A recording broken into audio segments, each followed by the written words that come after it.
Hello friends, आप देख रहे हैं लॉगयान चैनल। मैं हूं सुप्रिय मणि शुक्ल। हम यहां पर आपके लिए जुडिशरी और एपीओ से रिलेटेड इम्पोर्टेंट वीडियोस लेकर आते हैं। और आज का वीडियो आपके लिए है हिंदू लॉ से रिलेटेड। हिंदू लॉ में हम डिस्कस करेंगे इम्पोर्टेंट सेक्शंस कौन से हैं और कुछ इम्पोर्टेंट पॉइंट्स भी साथ में डिस्कस करेंगे।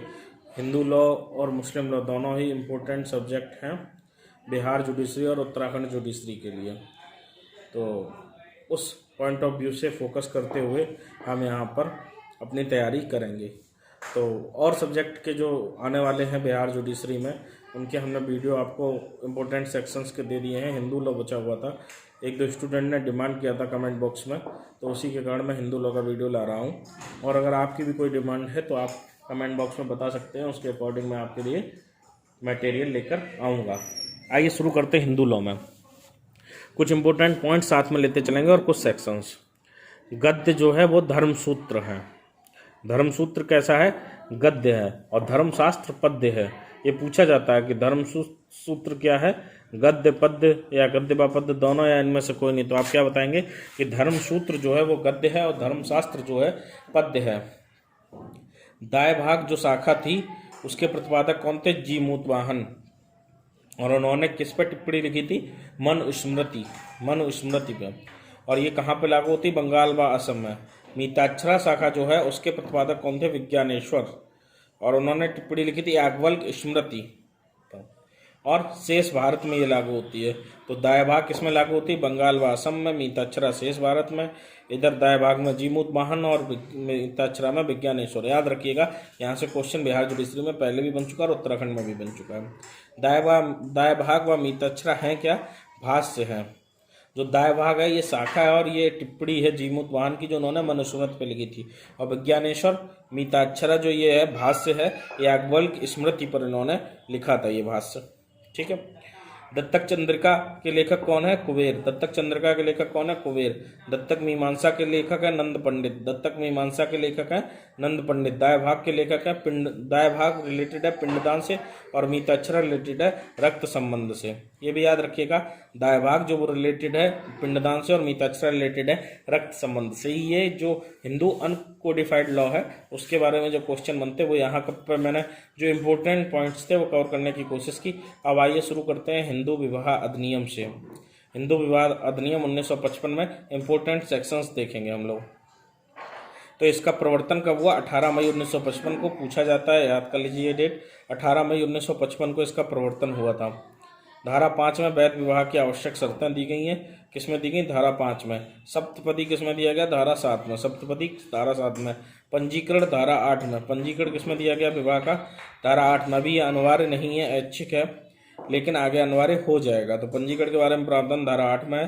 दाम्पत्य अधिकारों का प्रतिस्थापन से संबंधित प्रावधान धारा 9 में है। न्यायिक पृथक्करण से संबंधित प्रावधान धारा 10 में है। शून्य विवाह से संबंधित प्रावधान धारा 11 में है। शून्यकरणीय विवाह से संबंधित प्रावधान धारा 12 में है। विवाह विच्छेद से संबंधित प्रावधान धारा 13 में है। परस्पर सहमत से विवाह विच्छेद से संबंधित प्रावधान धारा 13B में है। तो ये सेक्शंस आप अच्छे से याद कर लीजिएगा। दाम्पत्य अधिकारों के प्रतिस्थापन की डिक्री के संबंध में प्रावधान सीपीसी के आदेश 21 नियम 32-33 में है। नियम 32-33 सीपीसी का आदेश 21 में। अधित्याग कितने वर्ष का हो? 2 वर्ष का। तो ग्राउंड उत्पन्न हो जाता है काय का? डाइवोर्स का। धारा 13B परस्पर सहमत से विवाह विच्छेद कब जोड़ी गई? 1976 के संशोधन द्वारा। पूछा जाता है 1976 के संशोधन द्वारा। विवाह विच्छेद के पत्नी को अतिरिक्त आधार किसमें दिए गए? कितने दिए गए हैं? 4 आधार अतिरिक्त मिले हैं विवाह विच्छेद के पत्नी को, जो केवल मिले हैं। लक्ष्मण बनाम मीना किससे संबंधित केस है? अवत्यजन से संबंधित केस है। पी.एल. सान्याल बनाम सरला रानी किससे संबंधित केस है? क्रूरता से संबंधित केस है। ज्योति चंद्र बनाम मीणा किससे संबंधित केस है? आणविक अवत्याग से संबंधित केस है। अगला है अपील लंबित रहने के दौरान विवाह। अगर अपील लंबित रहने के दौरान विवाह किया जाता है तो ऐसा विवाह शून्य होता है। धारा 15 में बताया गया है। बच्चे की धर्मजता से संबंधित प्रावधान धारा 16 में है। शून्य व शून्यकरणीय विवाह के बच्चों की धर्मजता से संबंधित प्रावधान।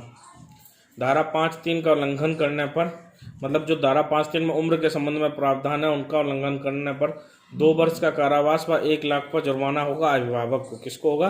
अभिभावक को कितना होगा? 2 वर्ष का कारावास व 1 लाख रुपए का जुर्माना। और धारा 5 का क्लॉज 4 और क्लॉज 5 इनका उल्लंघन करने पर जहां पर सपिंड नातेदारी से संबंधित सपिंडता और नातेदारी प्रसिद्ध नातेदारी से संबंधित प्रावधान है, इनका उल्लंघन करने पर 1 माह का सादा कारावास और 1000 रुपये जुर्माने के संबंध में या दोनों के संबंध में प्रावधान है। अर्जी स्थापित किसमें की जाएगी? क्या प्रावधान बताया गया? धारा 19 में बताया गया है। सुनवाई समाप्त करने की अवधि कितनी है? 6 माह। फैमिली कोर्ट में किसी मामला जो हिंदू मैरिज एक्ट के अंतर्गत आया, इसकी सुनवाई समाप्त करने की अवधि कितनी है? 6 माह। अपील की सुनवाई कितने दिन के भीतर समाप्त करने का प्रयास होगा? 3 माह के अंदर। वैवाहिक कार्रवाइयों का प्रकाशन दंडनीय है, धारा 22 में।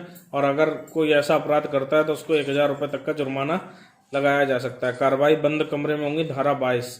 कार्रवाइयाँ इन कैमरा होंगी, धारा 22 में प्रावधान है। संपत्ति का बयान धारा 27 में है। संपत्ति के बयान के संबंध में प्रावधान धारा 27 में है। बादकालीन भरण पोषण के संबंध में प्रावधान धारा 24 में है। 60 दिन में बादकालीन भरण पोषण के संबंध में अगर कोई शिकायत आती है तो उसका निस्तारण 60 दिन के अंदर किया जाना चाहिए। स्थायी निर्वाह भत्ता के संबंध में प्रावधान धारा 25 में है। कुटुंब न्यायालय से पारित डिक्री की अपील जिला न्यायालय में की जाएगी। कुटुंब न्यायालय से पारित डिक्री की अपील जिला न्यायालय में। फैक्टम बैलेट का सिद्धांत किससे संबंधित है? थ्योरी ऑफ फैक्टम बैलेट विवाह से संबंधित सिद्धांत है। अंतरजातीय विवाह वैध है, धारा 29 में। अंतरजातीय विवाह वैध है, धारा 29 में। संयुक्त भेंट पति पत्नी को, धारा 27 में। दस्ताने बनाम दस्ताने का केस किससे संबंधित है? क्रूरता से संबंधित है। क्रूरता से, क्रूअल्टी से संबंधित है किसका? दस्ताने बनाम दस्ताने का केस। धारा 8 में पंजीकरण न कराने पर जुर्माना कितना है? 25 रुपये का जुर्माना है। 25 रुपये के जुर्माने का प्रावधान है। रूढ़ि व प्रथा के अनुसार दूसरा विवाह कर सकता है कौन? रूढ़ि व प्रथा के अनुसार दूसरा विवाह कर सकता है एसटी। शेड्यूल्ड ट्राइब्स में अगर रूढ़ि और प्रथा है तो दूसरा विवाह भी कर सकते हैं। अब आइए हिंदू उत्तराधिकार अधिनियम के इंपोर्टेंट सेक्शन देख लेते हैं। हिंदू उत्तराधिकार अधिनियम 1956 परिभाषाएं किसमें दी गई? धारा 2 में। सैद्धांतिक संपत्ति में हित का नियामन धारा 6 में है। पुरुष उत्तराधिकार के संबंध में प्रावधान धारा 8 में है। अनुसूची के वारिसों में उत्तराधिकार धारा 9 में है। हिंदू नारी की संपत्ति अपनी आत्यांतिक होगी, धारा 14 में प्रावधानित है कि हिंदू नारी की जो संपत्ति होगी वो अपनी आत्यांतिक होगी, धारा 14 में। हिंदू नारी की दशा में उत्तराधिकार के साधारण नियम धारा 15 में दिए गए। हिंदू नारी के उत्तराधिकार में वारिसों का क्रम धारा 16 में दिया गया। गर्भ स्थित अपत्य का अधिकार धारा 20 में दिया गया। गर्भ स्थित अपत्य का अधिकार धारा 20 में दिया गया। हत्या करने वाले निरहरित होगा, धारा 25 में। हत्या करने वाला निरहरित होगा, धारा 25 में। संपरिवर्तितों के वंशज निरहरित होंगे, धारा 26 में। संपरिवर्तितों के वंशज निरहरित होंगे, धारा 26 में। उत्तराधिकार जबकि वारिस निरहरित हो, धारा 27 में। रोग त्रुटि आदि में निर्भरता न होगी, धारा 28 में। राजगमित्व के संबंध में प्रावधान धारा 29 में। राजगमित्व के संबंध में प्रावधान धारा 29 में। वसीयती उत्तराधिकार के संबंध में प्रावधान धारा 30 में। वसीयती उत्तराधिकार के संबंध में प्रावधान धारा 30 में। पिता अनुसूची वर्ग 2 का उत्तराधिकारी है। पिता कौन सी किसका उत्तराधिकारी है? अनुसूची वर्ग 2 का उत्तराधिकारी है। दाय की पद्धतियां दाय भाग और मिताक्षरा। दाय की 2 पद्धतियां हैं, दाय भाग और मिताक्षरा। मिताक्षरा उत्तरजीविता पर आधारित और दाय भाग उत्तराधिकार पर। मिताक्षरा उत्तरजीविता पर आधारित और दाय भाग उत्तराधिकार पर। उत्तराधिकार के साधारण नियम किसमें दिए गए? धारा 8 में। साधारण नियम है अनुसूची के प्रथम वर्ग के उत्तराधिकारी, द्वितीय वर्ग के उत्तराधिकारी, गोत्रज और बंधु। इसको भी याद कर लीजिए सही से, क्योंकि ये क्रम से लगाने के लिए आपके में आ सकता है। अनुसूची के प्रथम वर्ग के उत्तराधिकारी, अनुसूची के द्वितीय वर्ग के उत्तराधिकारी, गोत्रज और फिर बंधु। उत्तराधिकार में वरीयता क्रम, वंशज, पूर्वज, संपार्श्विक। धारा 14 का प्रभाव क्या है? भूतलक्षीय। कनिष्ठ ज्येष्ठ का उत्तरजीवी है। कनिष्ठ जो है वो ज्येष्ठ का उत्तरजीवी है। किस धारा में प्रावधान है? धारा 21 में। संपत्ति पर अग्रक्रया अधिकार धारा 22 में। 2002 में निर्देशित धाराएं हैं 23, 24 और 31। 2000 होगा यहाँ पर, शायद कंफर्म करके मैं आपको कमेंट बॉक्स में बता दूंगा। निर्देशित धाराएं हैं 23, 24, 31। विधवा पुनर्विवाह के बाद भी पति के संपत्ति में अधिकार प्राप्त रहता है। विधवा को पुनर्विवाह के बाद भी पति के संपत्ति में अधिकार की प्राप्ति होती है। हिंदू अवयस्कता व संरक्षकता अधिनियम परिभाषाएं धारा 4 में दी गई। नैसर्गिक संरक्षक धारा 6 में। दत्तक पुत्र के नैसर्गिक संरक्षक धारा 7 में। दत्तक पुत्र जो है वो नैसर्गिक के संरक्षक के समान माना जाएगा, धारा 7 में। दत्तक पुत्र के नैसर्गिक संरक्षक कौन होंगे, धारा 7 में बताया गया है। नैसर्गिक संरक्षक की शक्तियां धारा 8 में, वसीयती संरक्षक व उसकी शक्तियां धारा 9 में, अप्राप्त वह संरक्षक नहीं बनेगा धारा 10 में। मतलब जो खुद ही अवयस्क है वो संरक्षक नहीं बन सकता, धारा 10 में प्रावधान है। वस्तुतः संरक्षक अवयस्क की संपत्ति के बारे में संव्यवहार नहीं करेगा, धारा 11 में। वस्तुतः संरक्षक के बारे में कहा गया है कि वह अवयस्क की संपत्ति के बारे में संव्यवहार नहीं करेगा, धारा 11 में। अप्राप्त व्यय का कल्याण सर्वोपरि होगा, ये किसमें निहित है, धारा 13 में।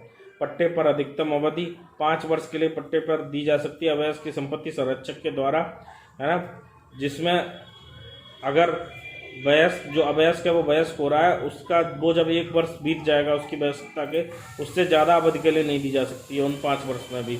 मान लीजिए कोई 17 साल का है और उसकी संपत्ति पट्टे पर दी जानी, तो वो 2 ही साल के लिए दी जा पाएगी, क्योंकि वो वयस्क होगा 18 साल पर, उसके बाद 1 वर्ष के अंदर उसे संपत्ति 1 वर्ष से ज़्यादा की आप नहीं दे सकते पट्टे पर।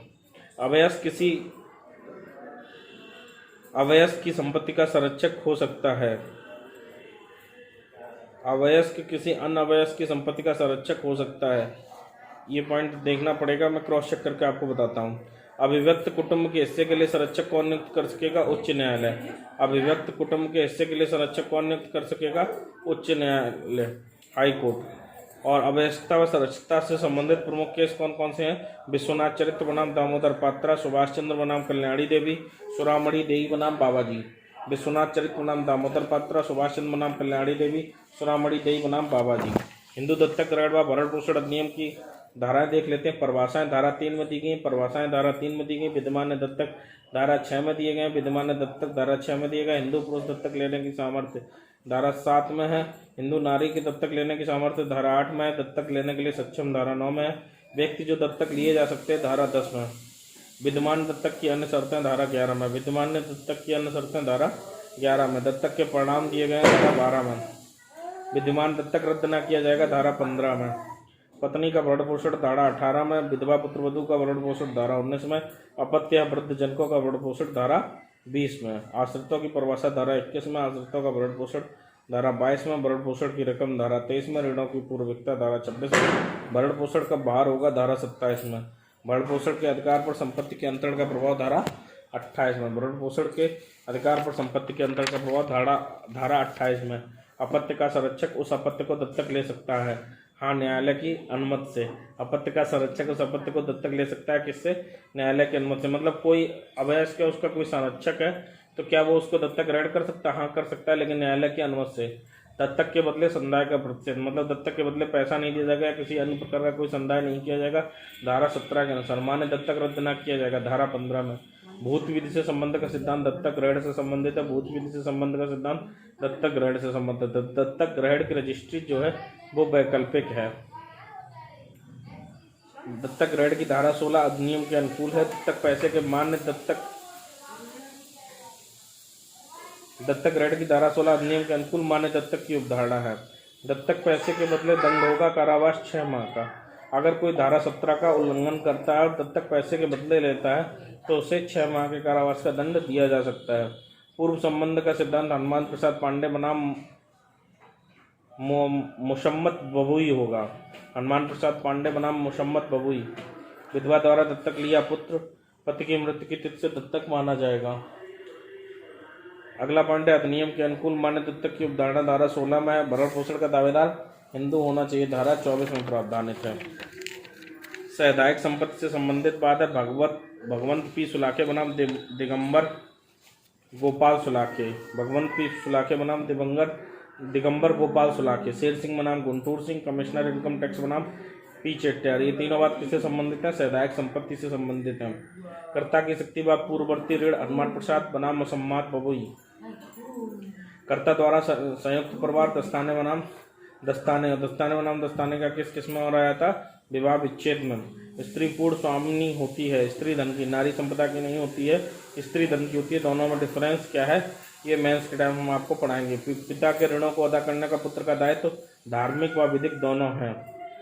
पिता के ऋणों को अदा करने का पुत्र का दायित्व कैसा है, धार्मिक व विधिक दोनों है। किस केस में कहा गया, एंथोनी स्वामी मामले। एंथोनी स्वामी केस में। विभाजन से संबंधित प्रमुख बात है रागबम्मा बनाम चेचम्मा। रागबम्मा बनाम चेचम्मा। हिंदू विधि निम्न दावों पर लागू नहीं होती। चल बाचल संपत्ति के दानों पर। हिंदू विधि किन दानों पर लागू नहीं होती? चल बाचल संपत्ति के दानों पर। किससे गवर्न होंगे? टीपीए से गवर्न होंगे ये दान। चल बाचल दानों पर लागू नहीं होती संपत्ति अंतरण अधिनियम। चल बाचल दानों पर संपत्ति अंतरण अधिनियम लागू होगा, हिंदू विधि लागू नहीं होगी। टैगोर बनाम टैगोर का किससे संबंधित है? इच्छा पत्र से संबंधित है। मठ का महंत कौन होता है? मठ का मैनेजर होता है। मठ का महंत कौन होता है? मठ का मैनेजर होता है। तो इस तरीके से हिंदू लॉ के इम्पोर्टेंट सेक्शंस हमने आपको बता दिए हैं, इनको आप बहुत अच्छे से देख लीजिएगा। इनमें से आपके 5 से 6 10 क्वेश्चन में से 5 से 6 यहीं से आ जाएंगे, क्योंकि सेक्शंस काफ़ी पूछे जाते हैं और आपके सभी सेक्शंस सही हो जाएंगे अगर आपने इसको बहुत अच्छे से तैयार कर लिया। अगर आपने अभी तक हमारे चैनल को सब्सक्राइब नहीं किया है तो चैनल को सब्सक्राइब कीजिए, वीडियो को लाइक कीजिए, कमेंट बॉक्स में कमेंट कीजिए और वीडियो को अधिक से अधिक शेयर कीजिए। धन्यवाद। अगले वीडियो में मिलेंगे नई जानकारी के साथ फिर से। All the best.